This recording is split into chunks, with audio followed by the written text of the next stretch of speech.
नमस्कार, आदाब, सत श्री अकाल। स्वागत है आप सभी का मेरे चैनल पे। आज हम सीखेंगे कि हम बीएड में लेसन प्लान कैसे बनाते हैं। तो आज जो हम सीखने जा रहे हैं वो है इंग्लिश ग्रामर का लेसन प्लान कैसे बनाते हैं। अगर आप लेसन प्लान बनाना एक बार में सीख जाते हैं अच्छे से, तो आपको कोई भी सब्जेक्ट मिल जाए आप उसका अच्छे से लेसन प्लान बना सकते हैं। तो मेरे पास कमेंट भी आया था इस चीज़ के लिए कि लेसन प्लान के बारे में, तो मैंने वीडियो भी बनाया था अपना। मैंने एक एसएसटी का लेसन प्लान तैयार किया था रफली, और मैंने आप लोगों के साथ वो वीडियो शेयर किया था।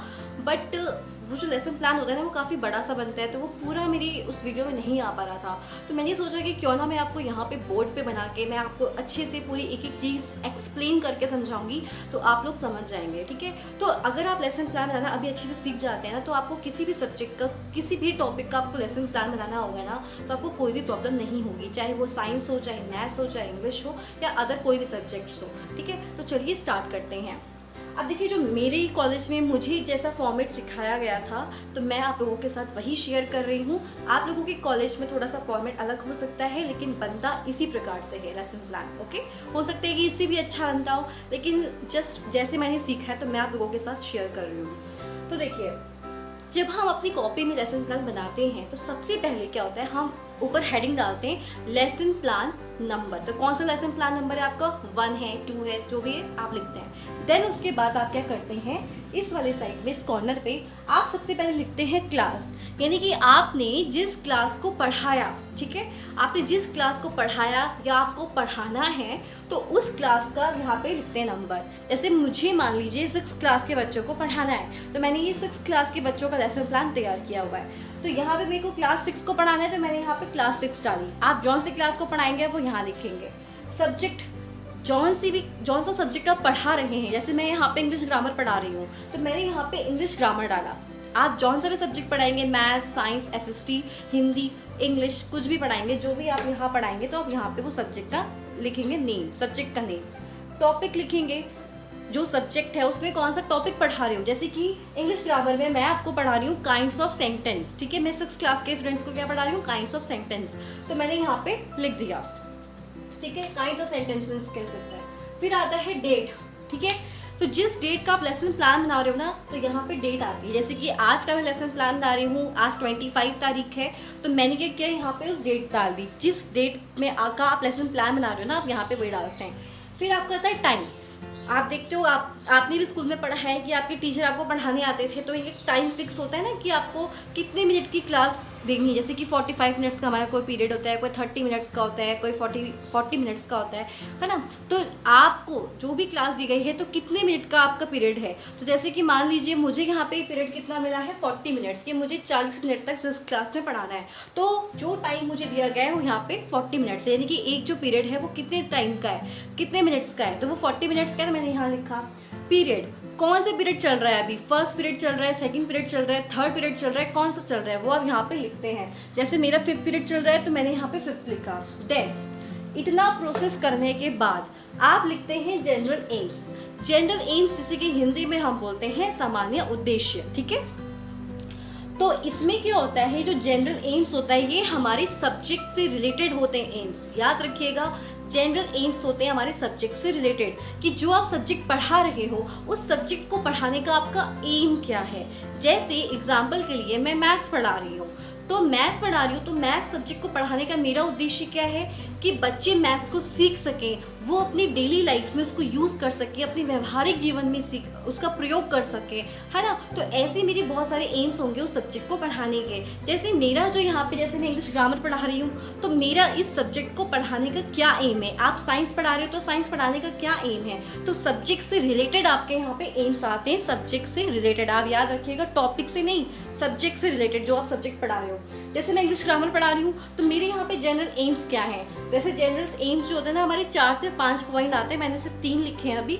ठीक है, आप लोग क्या करेंगे कि आप लोग और अच्छे से इसमें जनरल एम्स में 4 से 5 पॉइंट ज़्यादा नहीं लिखते हैं। ठीक है, तो उससे 4 से 5 पॉइंट्स आप इसमें ऐड कर सकते हैं कि आपका उस सब्जेक्ट को पढ़ाने का क्या उद्देश्य है। अब जैसे मान लीजिए मैं इंग्लिश ग्रामर पढ़ा रही हूँ ना, तो मेरी जनरल एम्स क्या है। जैसे पहला है तो enable the students to read and write, ताकि बच्चों को समझ करना कि वो लिख सकें और पढ़ सकें अच्छे से इंग्लिश ग्रामर को।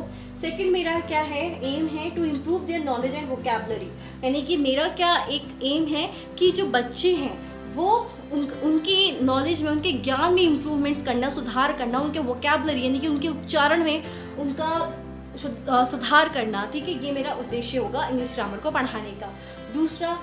थर्ड है हमारा to improve their writing skills, की उनकी जो राइटिंग स्किल है उसको इम्प्रूवमेंट्स करना। इसके अलावा भी बहुत से एम हो सकते हैं कि जैसे इंग्लिश स्पीकिंग में करेक्ट प्रोनाउंसिएशन का यूज़ करना, करेक्ट ग्रामर का यूज़ करना। तो ऐसे मेरे बहुत सारे एम्स हो सकते हैं इंग्लिश ग्रामर के। ओके, सो ये क्या थे, हमारे जनरल एम्स थे जो कि हमारे सब्जेक्ट से रिलेटेड होते हैं।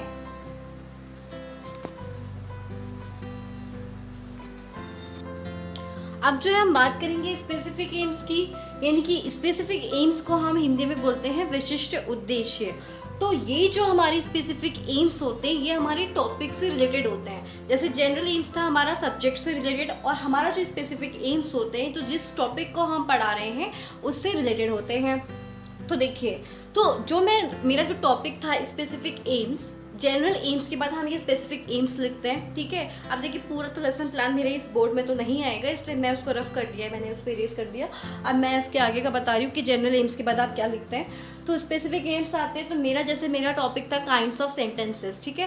तो मैं काइंड्स ऑफ सेंटेंसेस जो पढ़ा रही हूँ तो उसको पढ़ाने का क्या उद्देश्य है, तो पहला मेरा है the students will be able to recognize the kinds of sentences, की जो स्टूडेंट्स हैं वो एबल हो, वो समर्थ हो कि वो काइंड्स ऑफ सेंटेंसेस के बारे में जान सकें, उसको एक्सप्लेन कर सकें, अपने डेली लाइफ में यूज़ कर सकें, और अलग अलग प्रकार के जो हमारे सेंटेंसेस होते हैं उसको कंस्ट्रक्ट कर सकें, उसे बना सकें, ठीक है। तो ये हमारे स्पेसिफिक एम्स होते हैं। जो भी आपका टॉपिक है उससे रिलेटेड आप जो टॉपिक पढ़ा रहे हो उसको पढ़ाने का क्या एम है, वो बच्चे क्या जान सकेंगे, उससे उनका क्या इंप्रूवमेंट होगा उनके नॉलेज में, उससे रिलेटेड आप चीज़ें लिखते हैं अपने स्पेसिफिक एम्स में, ठीक है। तो मैंने यहाँ पे 4 लिखे हैं, तो स्पेसिफिक एम्स भी ऐसे ही 4 से 5 ही आते हैं, ज़्यादा नहीं लिखते हैं। अब जो हमारा स्पेसिफिक एम्स आ जाते हैं, देन उसके बाद आते हैं हमारे टीचिंग एड्स, ठीक है। तो ये टीचिंग एड्स में क्या आता है कि जो टीचिंग एड्स यानी कि जिसे हम हिंदी में बोलते हैं शिक्षण सहायक सामग्री बोलते हैं, मतलब कि जैसे आप क्लास में जाते हो तो आप अपनी टीचिंग में किन चीज़ों का यूज़ कर रहे हो, कौन सी टीचिंग एड्स का यूज़ कर रहे हो क्लास में जाके बच्चों को पढ़ाने के लिए। जैसे कि पहला तो आप बुक यूज़ करते हो, है ना, बच्चों को पढ़ाते हो तो बुक यूज़ करते हो। सेकेंड, आपको ये समझाते हो जो चौक का बनाया है, हाँ, तो आप लोग क्या करते हो, चौक का, डस्टर का, बोर्ड का। तो आप देखिए यहाँ पे क्या है ना कि जैसे अगर आप लोग व्हाइट बोर्ड पे पढ़ा रहे हो बच्चों को क्लास में तो आप लिखेंगे व्हाइट बोर्ड, हाँ, चौक की जगह आ जाएगा आपका मार्कर, ठीक है। लेकिन जो भी चीज़ आप यूज़ कर रहे हो, जैसे अगर आप बोर्ड यूज़ कर रहे हो, ब्लैक बोर्ड यूज़ कर रहे हो तो चौक से चलता है उसमें, ठीक है। तो आप वहाँ पे लिखेंगे चौक, डस्टर, ब्लैक बोर्ड, ठीक है। मैंने बस यहाँ पे लिखे चौक, डस्टर, बोर्ड। अब जैसे कि मैंने जो भी आप टीचिंग मॉडल, आप अगर कोई मॉडल के थ्रू पढ़ा रहे हो बच्चों को, आप मॉडल का भी यूज़ करते हैं। वैसे तो हमें अपनी टीचिंग एड्स में मॉडल्स का भी यूज़ करना चाहिए, अपने चार्ट पेपर्स का भी यूज़ करना चाहिए, ठीक है। तो इससे क्या होता है, हमारी टीचिंग बहुत ही इफेक्टिव होती है। तो आप अपनी टीचिंग में जो भी चीज़ें आप पढ़ा रहे हो, जिसके थ्रू आप कोई मॉडल बना के लाए हो, उसके थ्रू बच्चों को पढ़ा रहे हो, या आपने चार्ट पेपर बनाया, जैसे अभी तो मैंने चार्ट पेपर नहीं बनाया है लेकिन मैं आपको बता रही हूँ, जैसे मान लीजिए मैं काइंड्स ऑफ सेंटेंसेस पढ़ा रही हूँ, तो मैंने क्या चार्ट पेपर पे पूरा काइंड्स ऑफ सेंटेंसेस से रिलेटेड उसके बारे में पूरा लिखा, और फिर क्या किया, यहाँ पे चार्ट पेपर लगाया और बच्चों को एक एक चीज़ को मैंने एक्सप्लेन किया with the help of the chart, ठीक है ना। तो मैंने क्या किया, चार्ट की मदद से मैंने बच्चों को समझाया। तो आप जो भी टीचिंग में एड्स का यूज़ करते हैं, जैसे कि मैंने चार्ट का यूज़ किया, आपने मॉडल का यूज़ किया, पॉइंटर होता है। पॉइंटर क्या होता है, जिससे कि आप पॉइंट करते हो। जैसे पॉइंटर देखिए मैंने रखा भी आपको दिखाने के लिए, ऐसा ही हमारा पॉइंटर होता है पॉइंट करने के लिए। जैसे आप बोर्ड पे कुछ पढ़ा रहे हो तो आप ऐसे ऐसे यूज़ करेंगे आप अपने बोर्ड में। कभी भी आप उंगली से ऐसे ऐसे करके नहीं समझाओगे अपनी क्लास में। जब भी आप पढ़ाने जाते हो, आप किसी बच्चे को उठा रहे हो तो ऐसे उंगली करके इशारा नहीं करोगे, बल्कि पॉइंटर से पॉइंट करके आप उस बच्चे को उठाओगे। आप अपनी मॉडल को समझाएंगे ना, तो मॉडल को भी आपको क्या करना है, कोशिश करनी है कि आप पॉइंटर का यूज़ करें। आप चार्ट पेपर में भी पढ़ाएंगे तो आप अपने पॉइंटर का यूज़ करेंगे, ऐसा नहीं कि आपने ऐसे ऐसे करके पढ़ाया, ठीक है। पॉइंटर का यूज़ करते हैं अपनी टीचिंग में। तो ये चीज़ है, तो जो भी आप अपने टीचिंग में यूज़ करते हैं टीचिंग एड्स में, तो आप वो यहाँ पे लिखते हैं, ठीक है। आई थिंक आप लोगों को समझ में आ गया होगा। अब हम इसके आगे का बढ़ेंगे। इसके बाद क्या होता है कि जब हम अपने टीचिंग एड्स लिखते हैं तो उसके बाद आते हैं हमारे इंट्रोडक्टरी क्वेश्चंस। आप लोगों ने माइक्रो टीचिंग अपनी दी होगी तो आप लोगों को आपके टीचर्स ने भी बताया होगा कि जब हम क्लास में जाते हैं तो क्लास में जाते ही एंट्री करते बस स्टार्ट नहीं कर देते अपना टॉपिक कि बस आपने कहा कि बच्चों आज हम इस टॉपिक पे पढ़ेंगे, बल्कि आप जब क्लास में जाते हैं एक अच्छा सा इन्वायरमेंट बनाते हैं आप, ठीक है।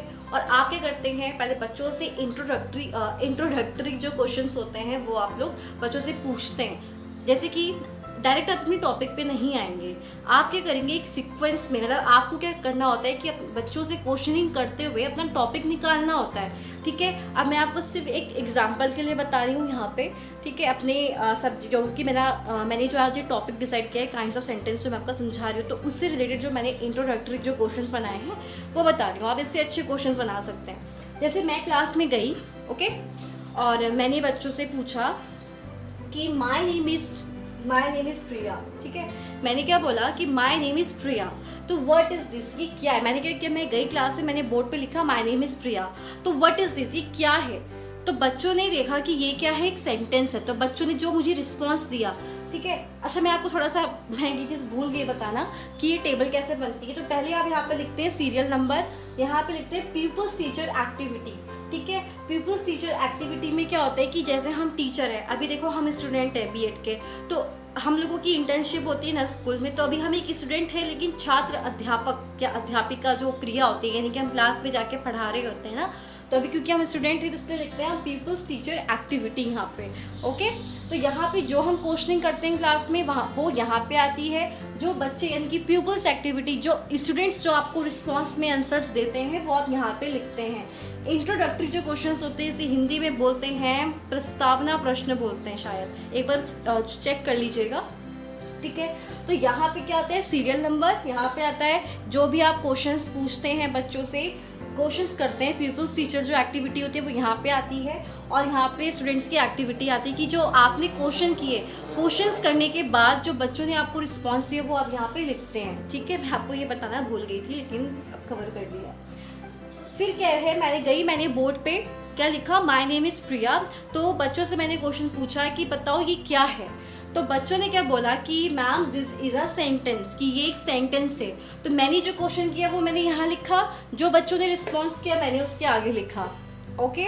फिर जो सेकंड क्वेश्चन था, अच्छा जो क्वेश्चनिंग भी करेंगे ना तो वो एक दूसरे से रिलेटेड होनी चाहिए, ये नहीं कि बस कुछ भी आप क्वेश्चंस बना रहे हो, ठीक है।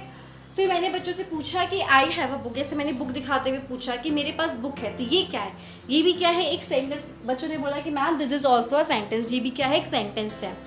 देन मैं अपने नेक्स्ट क्वेश्चन पे आई, मैंने पूछा कि व्हाट इज सेंटेंस। अच्छा ठीक है, चलो अब आप लोग क्या बोल रहे हो कि हाँ ये भी एक सेंटेंस है, लेकिन सेंटेंस क्या है, ठीक है। मैंने क्या किया, एक सीक्वेंस में क्वेश्चन क्या किया, क्वेश्चन मैंने सीक्वेंस में पूछा ना, और साथ ही पता है क्या होता है, कहीं कहीं पे जैसे मैंने यहाँ पे क्वेश्चन सीक्वेंस में पूछा तो मैंने यहाँ पे ब्रैकेट में लिख दिया कि क्वेश्चंस जो हैं सीक्वेंस में है, ठीक है। ऐसे करके भी आता है। फिलहाल अभी हम इसको समझ लेते हैं, कुछ चीज़ें जो आपके टीचर्स बताएंगे वो आप ऐड कर लीजिएगा, ठीक है। तो मैंने फिर बच्चों से पूछा कि व्हाट इज सेंटेंस, आप बोल रहे हो सेंटेंस बोलते हैं, लेकिन सेंटेंस कहते कैसे हैं। तो बच्चों ने क्या बोला कि a group of words is called sentence, यानी कि शब्दों के समूह को सेंटेंस बोलते हैं, वाक्य बोलते हैं, ठीक है, ओके। अब मेरा यहाँ पे क्वेश्चन हुआ, क्योंकि देखो मेरे को क्या करना है, अपना टॉपिक निकालना है, ठीक है। अब बच्चों ने मुझे ये भी बता दिया कि सेंटेंस किसे कहते हैं, ओके। फिर मैंने एक सेंटेंस लिखा, मैंने बोला आई एम नॉट हंग्री, मैं भूखी नहीं हूँ। तो ये किस टाइप का सेंटेंस है, मैंने बच्चों से ये क्वेश्चन पूछा, तो कोई रिस्पॉन्स नहीं आया। जैसे होता है ना कि हमें भाई आंसर नहीं पता है कि मैम क्या बोल रही है, समझ नहीं आया, मतलब क्वेश्चन का आंसर नहीं आता।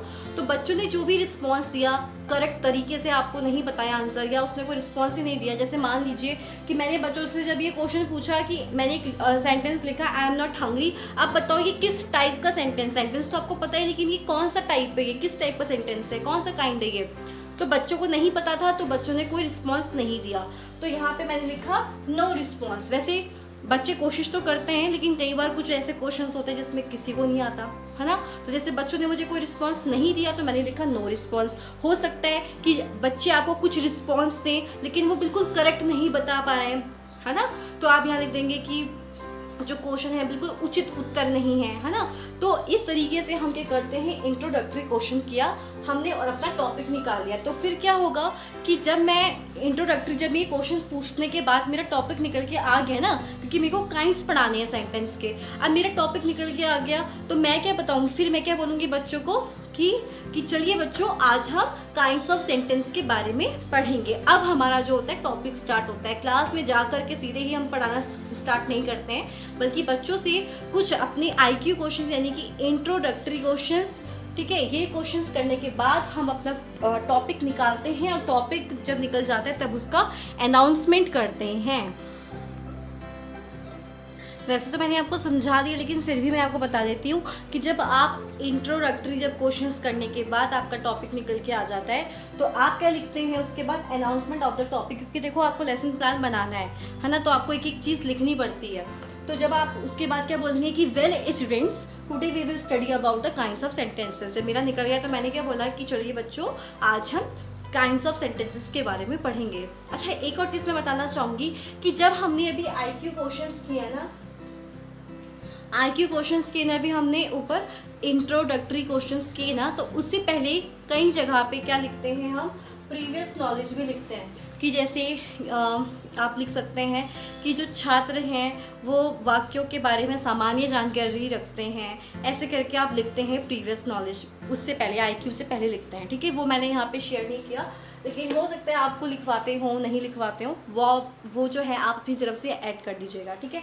तो जब आपका टॉपिक निकल के आ गया तब आपने क्या बोला, अनाउंसमेंट ऑफ द टॉपिक आपने किया, अनाउंसमेंट किया अपने टॉपिक का, देन उसके बाद आपने बता दिया, ठीक है। अब इसके बाद मेन काम आता है कि हमारा टेबल कैसे बनता है, ठीक है। अभी हम उसके बारे में डिस्कशन करेंगे कि टेबल कैसे बनता है उसका। फिर अब देखिए कि हमारी टेबल बनती है, ठीक है। तो ये जो हमारी टेबल बनती है कॉपी में, तो क्या होता है एक पेज में नहीं आते, हमें 2 पेज को मतलब साथ में मिला करके ये बनाना पड़ता है हमें टेबल, ठीक है। तो मैं यहाँ पे समझा रही हूँ आपको। हो सकता है जैसे कि मैंने यहाँ पे जो बॉक्सेस बनाए हैं 1 2 3 4 5 6 बॉक्स बनाए हैं, हो सकता है आपके 7 हो सकते हैं, आपका जो फॉर्मेट थोड़ा सा अलग हो सकता है, ठीक है। तो देखिए यहाँ पे मैं बस आपको बता देती हूँ कि आपको करना क्या क्या होता है। सीरियल नंबर में तो आपको पता है क्या लिखते हैं, 1 2 3 4। टीचिंग पॉइंट्स में आता है कि आप उस काइंड्स ऑफ सेंटेंसेस में आप कौन कौन से टॉपिक पढ़ा रहे हो। आप देखते हो ना कि आप कोई भी एक लेसन पढ़ा रहे होते हो तो उसमें बहुत सारी हेडिंग्स दी होती है और उसके बारे में एक्सप्लेन किया होता है। अब जैसे मैं काइंड्स ऑफ सेंटेंसेस पढ़ा रही हूँ, तो जैसे मेरा टीचिंग पॉइंट जो है वो पहला क्या है कि मीनिंग, जैसे मैंने क्या बताया, मीनिंग ऑफ सेंटेंस, ठीक है। ऐसे मैंने मतलब मीनिंग बताया पहले सेंटेंस का। तो यहाँ पे क्या आएगा, मेरा टीचिंग पॉइंट आएगा कि मैं किस पॉइंट को भी बच्चों को समझा रही हूँ। आप जिस पॉइंट को समझाएंगे आप वो यहाँ पे लिखेंगे। फिर पीपल्स टीचर एक्टिविटी, यहाँ पे भी मेरी एक्टिविटी आएगी, मैंने बच्चों को क्या समझाया। अब ये नहीं है कि मैं पूरी क्लास में जो पूरी राम कथा लिख दूंगी यहाँ पे, नहीं, मैं थोड़ा बहुत छोटी छोटी लाइन्स जो है यहाँ पे लिख दूंगी कि ऐसे सेंटेंस का मीनिंग क्या होता है, group of words is called sentence. मतलब पूरा नहीं लिखना है आपको, थोड़ा छोटा करके शॉर्ट करके आपको यहाँ पे लिखना होता है। और जब आप पढ़ा रहे होते हो तो बच्चे क्या कर रहे होते हैं, बच्चे सुन रहे होते हैं। तो मैंने क्या लिख दिया यहाँ पे, चलो मैं आपको समझा ही देती हूँ ये वाला point. A group of words is called sentence। मैंने मतलब क्या किया, बच्चों को अब ऐसा तो है नहीं कि बस मैंने एक लाइन बोल दी बच्चों को और बच्चों को समझ में आ जाएगा। मैं एक एक चीज़ उसको एक्सप्लेन करूँगी, बहुत सारे सेंटेंस बनाऊँगी, एक एक चीज़ करके बोर्ड पे समझाऊँगी। तो मैं एक एक सारी चीज़ तो नहीं लिखूँगी ना यहाँ पे, ठीक है। तो बस मैंने क्या लिखा इतना कि हाँ मैंने बच्चों के इस बारे में पढ़ाया। तो जब मैं ये चीज़ समझा रही थी तो बच्चे क्या कर रहे थे, बच्चे सुन रहे थे, है ना। तो मैं यहाँ पे क्या लिखूँगी,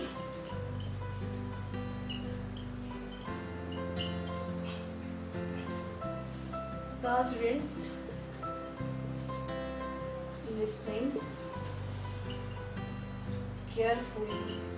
मान लीजिए मैंने ये लिख दिया, ठीक है, द स्टूडेंट्स लिसनिंग केयरफुली, यानी कि जो बच्चे हैं वो ध्यान से सुन रहे थे मुझे, ठीक है। जो भी एक्टिविटी उस टाइम पे बच्चे कर रहे होंगे, आपसे क्वेश्चंस कर रहे होंगे बच्चे, जो भी एक्टिविटी कर रहे होंगे आपको यहाँ पे लिखना है। अब यहाँ पे मैं समझा रही हूँ, बच्चे क्या कर रहे हैं, मुझे सुन रहे हैं ना, तो मैंने यहाँ पे वो चीज़ लिखी। अगर मैं पढ़ा रही हूँ, बच्चे क्वेश्चन भी कर रहे हैं साथ साथ, तो क्या करेंगे आप, द स्टूडेंट्स लिसनिंग केयरफुली, कि बच्चे ध्यान से सुन रहे थे, तो आप यहाँ पे वो चीज़ लिखेंगे। अच्छा, इससे पहले भी क्या होता है कि हमारे कुछ डेवलपिंग क्वेश्चंस होते हैं जो हम बच्चों से करते हैं, ठीक है। तो वो भी आप कर सकते हैं, ठीक है। लेकिन मैं भी आपको समझा रही हूँ इतना। तो यहाँ पे आपने लिख दी पीपल्स एक्टिविटी, देन हम यहाँ पे लिखते हैं टीचिंग मेथड्स, ठीक है। अब आप जानते हो हमारी बहुत सारी स्किल्स होती हैं हमारी टीचिंग में। हम इसमें ब्लैक बोर्ड स्किल का यूज़ करते हैं, एक्सप्लेनेशन स्किल्स का यूज़ करते हैं, इंट्रोडक्टरी हमारी स्किल होती है, हमारी डेमोन्स्ट्रेशन स्किल होती है, ठीक है, और रेनफोर्समेंट स्किल होती है, स्टिमुलस वेरिएशन स्किल्स होती है ना। तो ये सारी हमारी टीचिंग में मतलब यूज़ होती है, जिससे हमारी जो टीचिंग होती है बहुत ही इफेक्टिव होती है, और हमें इन सारी स्किल्स का यूज़ करना चाहिए। और ये सारी स्किल्स हमारे अंदर, हमारे टीचर के अंदर ये स्किल्स होनी चाहिए, ठीक है। तभी हम लोगों को ये बीएड में ये माइक्रो टीचिंग कराई जाती है, ताकि हमारी जो टीचिंग के थ्रू हमें बताया जाता है कि हमारी क्या कमियां हैं, हमें किस चीज़ में सुधार की आवश्यकता है ना। तो आप लोगों की माइक्रो टीचिंग में क्या होता है, हर एक स्किल की आपकी एक एक क्लास होती है ना। 7 डेज़ की माइक्रो टीचिंग होती है। तो ये जो 7 स्किल होती हैं, ये सारी सातों की सातों स्किल्स जो होती है आपको ट्रेन की जाती है उस माइक्रो टीचिंग के दौरान। फिर आपकी जब फाइनल टीचिंग होती है, तो आपको अपनी उस फाइनल टीचिंग में ये सारी स्किल्स का यूज़ करना होता है ना। तो अब आप क्या कर रहे हो भाई, बच्चों को पढ़ा रहे हो, ठीक है। अब आपने पूरी माइक्रो टीचिंग दे देते हैं, उसके बाद क्या होता है, आप इंटर्नशिप के लिए अपने स्कूल्स में जाते हैं। तो वहाँ पे आपको वो सारी सातों की सातों स्किल्स जो होती हैं वो यूज़ करनी होती है अपनी उस क्लास में, ठीक है। तो अब मैंने ये किया, जब मैं यहाँ पे बच्चों को समझा रही थी, तो एक तो मैंने कौन सी स्किल का यूज़ किया, मैंने यूज़ किया एक्सप्लेनेशन स्किल का, ठीक है। एक्सप्लेनेशन स्किल का भी यूज़ कर रही हूँ मैं यहाँ पे। और जैसे मैंने ब्लैक बोर्ड पे करके समझाया ना, तो मेरी क्या होगी, यहाँ पे ब्लैक बोर्ड स्किल भी आ जाएगी, ठीक है। तो ये क्या हो जाएगा, अब जैसे मैं मान लीजिए चार्ट के थ्रू पढ़ा रही हूँ, तो मैंने यहाँ पे लिख दिया डेमोन्स्ट्रेशन मेथड, ठीक है, या फिर डेमोन्स्ट्रेशन स्किल लिख दी। तो जिस भी मेथड का आप यूज़ कर रहे हो अपनी टीचिंग में, आप मॉडल का यूज़ कर रहे हो, आप एग्जांपल्स का यूज़ कर रहे हो, ठीक है, बच्चों से क्वेश्चनिंग के दौरान जो भी आपको रिस्पांस मिलता है, तो जैसे हम बोलते हैं ना उनको वेरी गुड, हाँ गुड, ऐसे करके जो भी हम उनको बोलते हैं, तो उसके लिए जैसे हमारा शायद वो रेनफोर्समेंट स्किल होता है, थोड़ा सा मैं भूल गई हूँ, लेकिन हाँ ऐसे हम स्किल, जो भी स्किल्स का हम यूज़ करते हैं अपनी टीचिंग में, वो आप यहाँ पे लिखते हो। जैसे कि मैं भी आपको एक्सप्लेन कर रही हूँ, बोर्ड पे भी लिख रही हूँ, तो मैंने दोनों का दोनों यहाँ लिखा। ऐसे ही जब आप पढ़ा रहे होंगे, पढ़ाते समय आप जिस स्किल का यूज़ कर रहे होते हो, तो वो यहाँ पे आप लिखते हैं। इवैल्यूएशन में क्या हुआ कि जैसे आपने क्या किया, बच्चों को पढ़ाया। अब ऐसा नहीं होता ना हमारी क्लास में कि हम पढ़ाते जा रहे हैं क्लास में और बच्चे सुन रहे हैं। ये तो आपको भी पता होगा कि जैसे टीचर हमें पढ़ा रहे होते थे तो थोड़ा दिमाग कहीं और ही रहता था, है ना।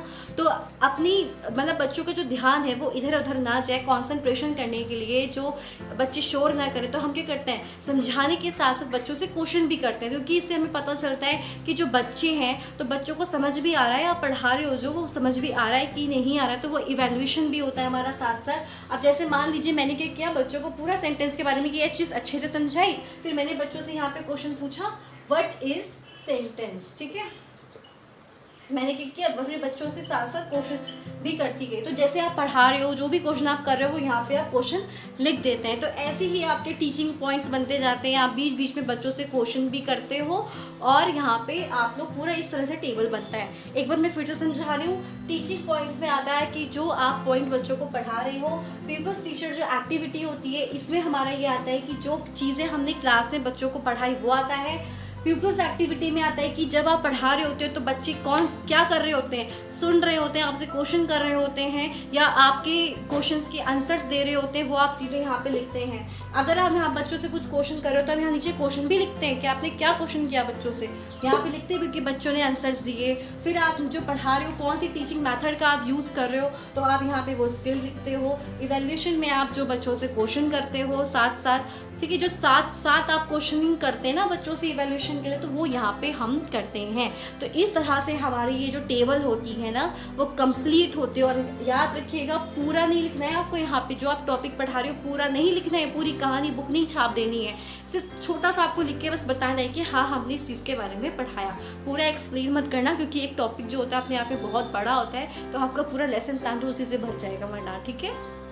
तो ये था, तो इस आई हो आप लोग समझ गए होंगे इसके बारे में। अब थोड़ा सा बचा हुआ है, और साथ ही जैसे आप क्या कर सकते हैं कि लेसन प्लान को और भी अट्रैक्टिव बनाने के लिए क्या करें कि जैसे आपने क्या किया, छोटा सा जैसे आपने यहाँ पे मैंने ब्लैक बोर्ड स्किल का यूज़ किया, तो छोटा सा जो वो ब्लैक कलर का चार्ट पेपर आता है ना, तो छोटा सा उसका कटिंग किया, यहाँ पे पेस्ट किया, और जो चीज़ आपने थोड़ा सा समझाया, जैसे ये छोटी सी चीज़ है आपने समझाई उसको बोर्ड पे, तो आपने क्या किया, जो व्हाइट कलर का हमारा पेन आता है ना ग्लिटर वाला, तो वो यहाँ पे दिखता है उस पर ब्लैक पे, तो यहाँ पे आपने क्या किया, छोटा सा बोर्ड पेस्ट कर दिया और यहाँ पे लिख दिया। बीच बीच में आप बोर्ड भी, जहाँ पे भी आप ब्लैक बोर्ड का यूज़ करते हो ना, तो जहाँ पे पॉसिबल हो आप लोगों के लिए, तो वो यहाँ पे आप छोटा सा आपने बोर्ड वो ब्लैक कलर का चार्ट पेपर कट किया और ब्लैक बोर्ड के रूप में आपने यहाँ पे पेस्ट किया, और वाइट कलर का जो हमारा ग्लिटर में आता है ना पेन, उससे आपने लिख दिया ग्रुप ऑफ वर्ड्स, मतलब या आप कुछ डायग्राम है ना। अब क्या होता है कि कई बार पेन भी नहीं दिखता है, तो आप उसकी जगह और भी अट्रैक्टिव क्या कर सकते हो, छोटा सा, जैसे कि आप वाइट बोर्ड यूज़ कर रहे हो, तो आपने क्या किया, एक चार्ट पेपर वाइट कलर का लिया, छोटा सा यहाँ पे पेस्ट कर दिया, और कलरफुल, जैसे आपने कोई डायग्राम समझाया, डायग्राम के थ्रू समझाया बच्चों को, तो आपने क्या किया, यहाँ पे छोटा सा पेस्ट कर दिया, ठीक है, और उस पर वो डायग्राम छोटा सा बना दिया कलरफुल, ठीक है। तो उससे क्या होगा कि आपका लेसन प्लान जो है ना बहुत ही अट्रैक्टिव लगेगा, ठीक है। तो ऐसा आप कर सकते हैं, ठीक है। अगर अभी भी कोई डाउट हो कि आप नहीं बना पा रहे हो तो बता देना कमेंट करके। फिर लास्ट में हमारा जब वो पूरा टेबल कंप्लीट हो जाती है, देन होमवर्क भी तो दोगे आप अपनी क्लास में, तो आप क्या करेंगे, यहाँ पे होम असाइनमेंट लिखते हैं, और होम असाइनमेंट के बाद क्या होता है कि जो बच्चों को आपने क्वेश्चंस दिए हैं घर के लिए, वो आप यहाँ पे लिखते हैं। जैसे मैंने एग्जांपल के लिए क्या दिया बच्चों को क्वेश्चंस, कि घर से आप लोग लिख के लाएंगे व्हाट इज सेंटेंस, और सेकंड का दिया कि right a kinds of sentences with their examples, कि आपको सेंटेंस के जो काइंड है वो लिखने हैं और उसके एग्जाम्पल्स के साथ। जब आप, जैसे मैंने तो उसी में यहाँ पे 2 क्वेश्चंस लिखे हैं, आप 2-3 जो भी आप जितने भी आप क्वेश्चंस दे रहे हो बच्चों को होमवर्क के लिए, आप वो यहाँ पे लिखते हैं। फिर लास्ट वाला काम बचा है हमारा ब्लैक बोर्ड। अब ब्लैक बोर्ड में यहाँ पे क्या करते हैं कि आप ब्लैक कलर का चार्ट पेपर को यहाँ पे पेस्ट करते हैं। पूरा चार्ट पेपर नहीं वेस्ट करना है, इतना छोटा सा हम क्या करते हैं, छोटा सा मतलब साइज में कट करते हैं और यहाँ पे पेस्ट करते हैं। फिर जैसे मैंने आपको यहाँ पे लिखा था ना कि क्लास, सब्जेक्ट, टॉपिक, वो लिखते हैं यहाँ पे छोटा छोटा, और क्या था, डेट, टाइम और पीरियड, ठीक है, वो आप यहाँ पे छोटा छोटा लिखते हैं बोर्ड्स में ऐसे ही। और आपने जो ब्लैक बोर्ड में जो एक्टिविटी की, ठीक है, तो कोई भी डायग्राम बना दो कि जो भी आपने ब्लैक बोर्ड के थ्रू समझाया, तो छोटा सा यहाँ पे ब्लैक बोर्ड बना के पेस्ट करते हो, ठीक है। तो इस तरह से आपका लेसन प्लान बनता है। अगर आप इसको अच्छे से समझ रहे हो ना, लेसन प्लान को बनाना, आप किसी भी सब्जेक्ट में बहुत अच्छे से अपना लेसन प्लान बना सकते हैं। सो अगर आप लोगों को ये वीडियो हेल्पफुल लगी हो तो प्लीज़ इसे शेयर करना मत भूलना। बड़ी मेहनत से किया है मैंने ये काम, ठीक है। और साथ ही शेयर करना, सब्सक्राइब कर लेना चैनल को, लाइक करना बिल्कुल मत भूलना। तो चलिए आज के लिए इतना ही, फिर हम मिलते हैं नेक्स्ट वीडियो में एक न्यू टॉपिक के साथ। तब तक के लिए धन्यवाद।